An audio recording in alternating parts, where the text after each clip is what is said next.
مدینه منوره، شهری که مرقد مطهر رسول خدا حضرت محمد مصطفی را چون نگینی در بر گرفته است.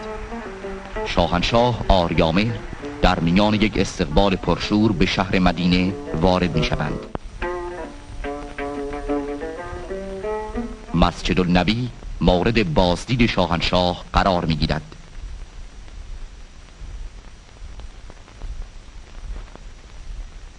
شاهنشاه مرقد مطهر حضرت رسول اکرم صلی الله علیه و آله و سلم را زیارت می کنند.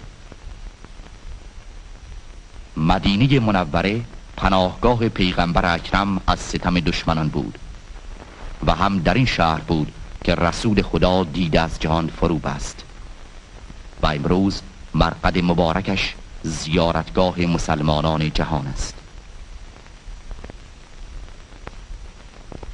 از قبرستان بقیع و نقاط تاریخی شهر مدینه دیدن می شود.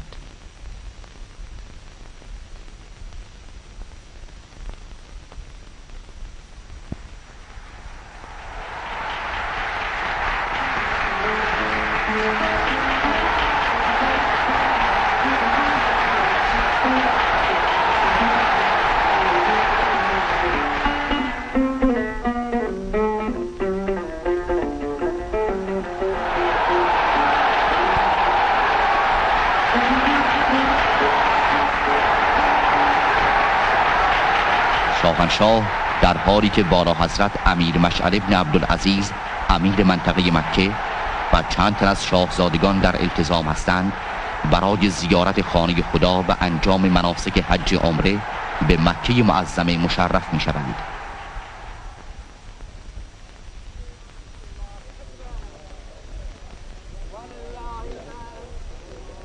در خانه خدا رهبر عالی قدر ملت ایران با خلوصی روحانی به نماز می ایستند و با خدای خود به راز و نیاز می پردازند.